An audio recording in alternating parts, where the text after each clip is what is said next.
Bernanke has in secret spent hundreds of billions of dollars bailing out one group and not bailing out another group. I don't see anybody in the news media demanding the kind of transparency at the Fed that you would demand of every other aspect of the federal government. And I think it is corrupt and it is wrong for one man to have that kind of secret power. So, Congressman Paul, where do you come down on this?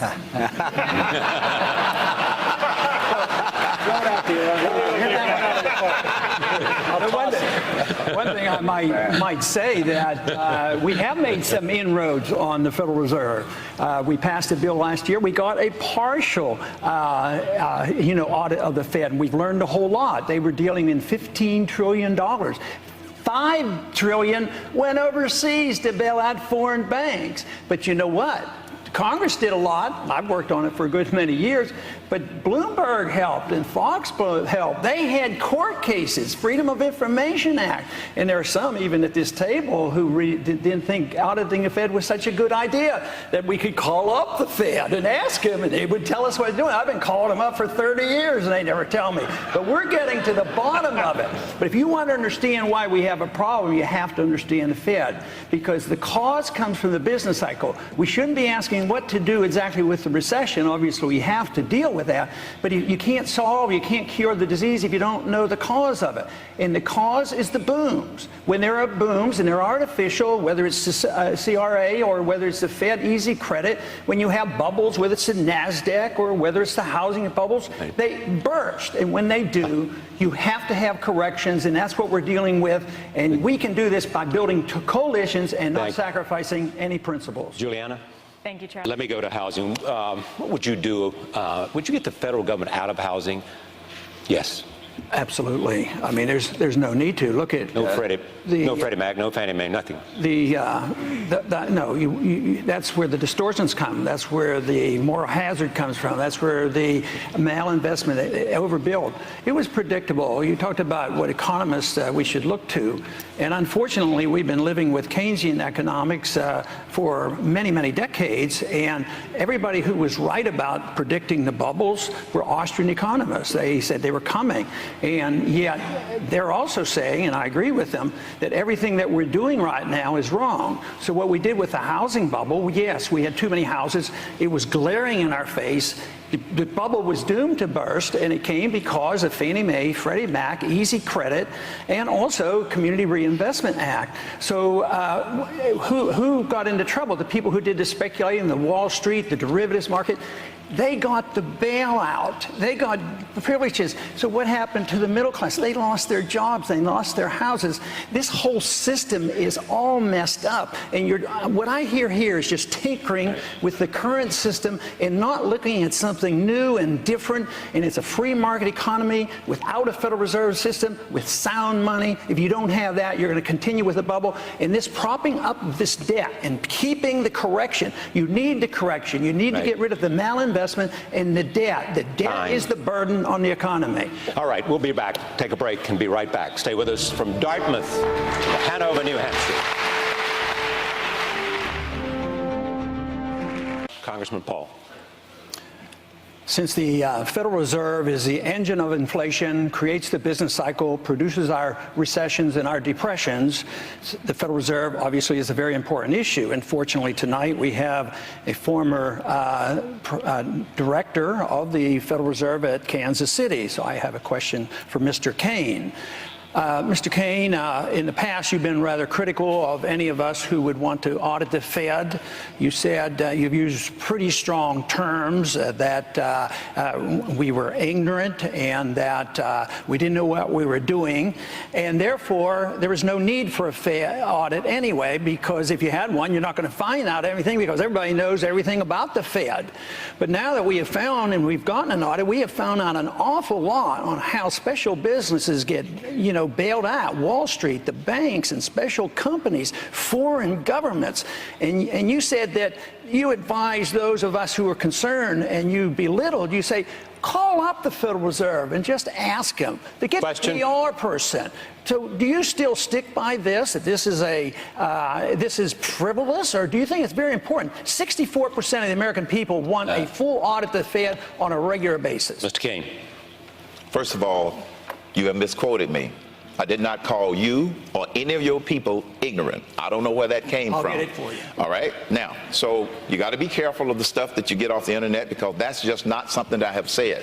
Secondly, when I served on the board of the Federal Reserve in the 1990s, we didn't do any of the things that this Federal Reserve is doing. I don't agree with the actions of this Federal Reserve. I don't agree with the actions that have been undertaken by Ben Bernanke. We didn't have a $14 trillion national debt to prop up with some of the actions that they're taking. And I have also said, to be precise, I do not object to the Federal Reserve being audited. I simply said, if someone wants to initiate that action, go right ahead. It doesn't bother me. So I've been misrepresented in that regard. I don't have a problem with the Federal Reserve being audited. It's simply not my top priority. My top priority is 999. Jobs, jobs, jobs. Governor Perry.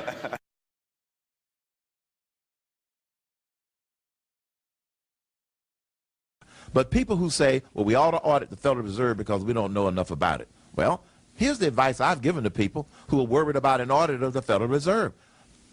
Call them up and ask them if you can stop by and have one of their PR people or one of their public relations people explain to you how the Federal Reserve operates.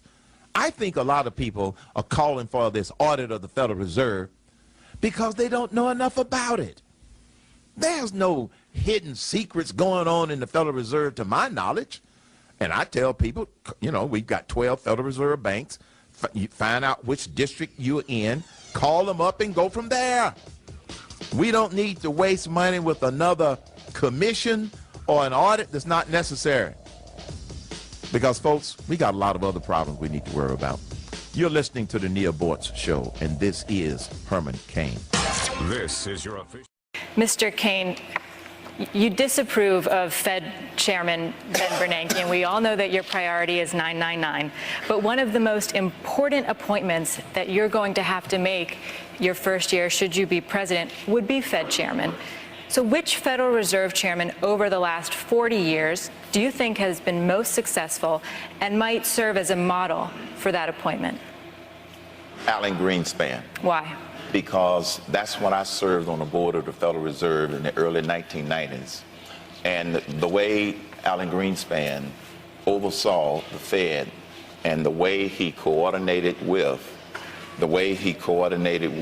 all of the Federal Reserve banks, I think that it worked fine back in the early 1990s. Now, on that same point, I have already identified two candidates, which I cannot give their names, to replace Mr. Bernanke in anticipation of having that responsibility.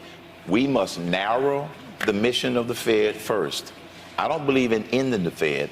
I believe we can fix the Fed by getting their mission refocused on monetary price stability, and I have candidates in mind that will help us do that. So you have two appointments waiting in the wings for 2013, for that when his term is up 2014. Yes, I have two candidates waiting in the wings. How about a hint? To take that job. I got to keep them confidential. Okay, Congressman Paul. Spoken like a true insider. No, Alan Greenspan was a disaster.